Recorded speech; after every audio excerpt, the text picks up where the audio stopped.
부모가 아이를 키울 때 심리적인 측면에서 가장 관심을 두는 것은 아마도 독립심을 키우는 것이 아닐까 싶다.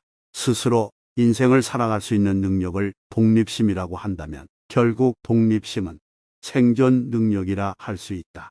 그래서 부모들은 아이의 독립심을 키워주기 위해 잘한다고 칭찬해주고 과자를 하나 사더라도 아이에게 한번 골라보라고 선택권을 주기도 한다.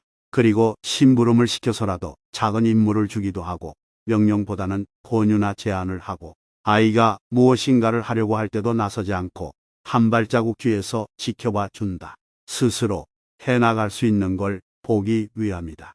이런 교육을 통해서 아이는 제 몫을 하는 사람으로 성장해 간다. 하지만 성인이 되어서는 물론 나이가 꽤 들어서까지 혼자서는 아무것도 하지 못하는 사람들이 있다. 지나치게 의존적인 사람들이다. 사지가 모두 정상으로 달려있고 겉모습 또한 멀쩡하지만 이렇게 의존적인 사람이 배우자나 친한 친구라면 꼼짝없이 늘 곁에 묶여 지내야 한다. 보이지 않는 쇠사슬을 발목에 차고 사는 것이나 다름없다. 너무 의존적이어서 혼자서는 아무것도 하지 못하는 사람들의 특징 5가지가 있다. 첫 번째, 다른 사람을 징하게 괴롭힌다. 혼자서는 아무것도 하지 못하는 사람들은 기본적으로 혼자 생활하는 것이 불가능한 사람들이다. 무엇을 하든 하나부터 10까지 물어보고 또 물어본다.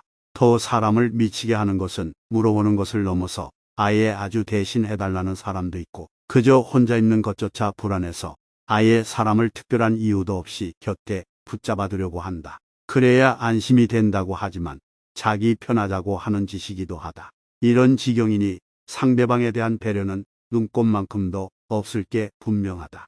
마치 상대방을 몸종으로 생각하는 것인지 항상 대기 모드로 곁에 있기를 바란다.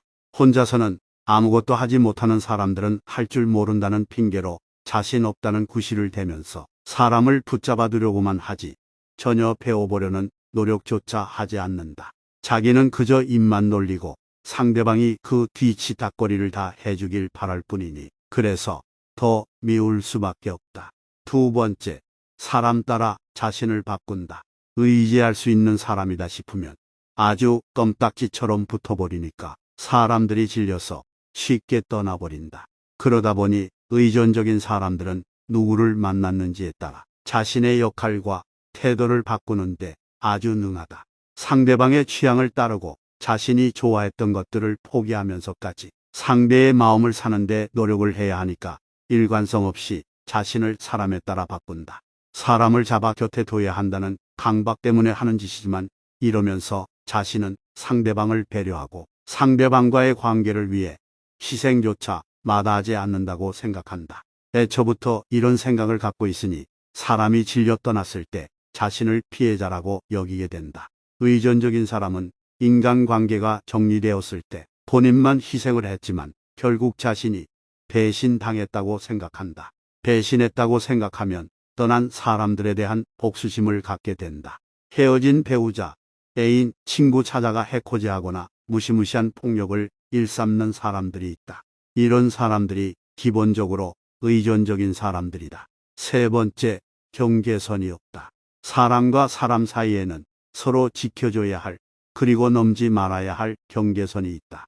부모, 자식 간에도 이 경계선이 존재한다. 물론 이 선을 지키지 않는 가족들도 있다.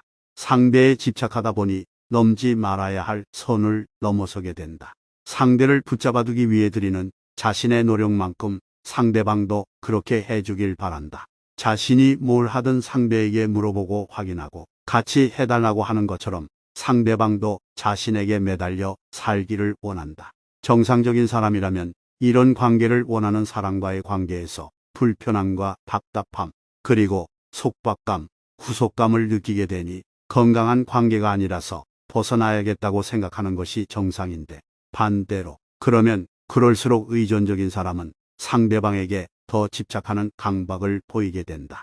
때로는 의심도 하고 상대를 몰아붙인다. 부부 사이에도 부모, 자식 간에도 서로 지켜야 할 선이 있다. 네 번째, 버려진다는 생각을 참지 못한다. 사람들과의 관계라는 것이 만나면 헤어지고 또 새로운 사람 만나 친해지고 하는 것인데, 의존적인 사람들은 인간 사이에서 벌어질 수밖에 없는 이 자연스러운 일을 받아들이지 못한다. 헤어지는 것이 아니라 버려졌다는 피해의식에 사로잡혀 있다. 그렇기 때문에 새로운 관계가 막 시작하는 단계에서부터 버려져서는 안 된다는 두려움에 끊임없이 시달리게 된다. 그래서 앞의 내용처럼 상대의 마음을 사기 위해서 자신을 바꾸는 것을 개의치 않는 것이다. 의존성이 강해지면 전혀 다른 극단이 벌어질 수 있다. 상대방에 맞추기 위해서 스스로 복종하며 사는 것이 하나의 극단이라면, 반대편에 있는 극단은 상대를 잡아두기 위해 복종을 강요하는 것이다. 억지로 복종을 강요하려다 보니 당연히 심리적, 물리적 폭력이 뒤따르기 마련이다. 실컷 두들겨 패놓고서는 사랑해서 그랬다는 헛소리를 하는 인간들이 바로 강한 의존성에 갇혀 있는 사람들이다. 의존성이 너무 강하다 못해 혼자서는 아무것도 하지 못하는 사람들을 의존성, 성격 장애를 갖고 있다고 한다. 이런 사람들이 주위에 있거나 혹시 우리가 그렇게 살고 있다면 남은 인생을 보내기에 쉽지 않을 수 있다. 서로 돕고 사는 것이 좋은 인생이라지만 그것이 일방적이면 곤란하니 말이다. 오늘 영상을 보신 모든 분들의 하루하루가 행복하시길 진심으로 바라겠습니다.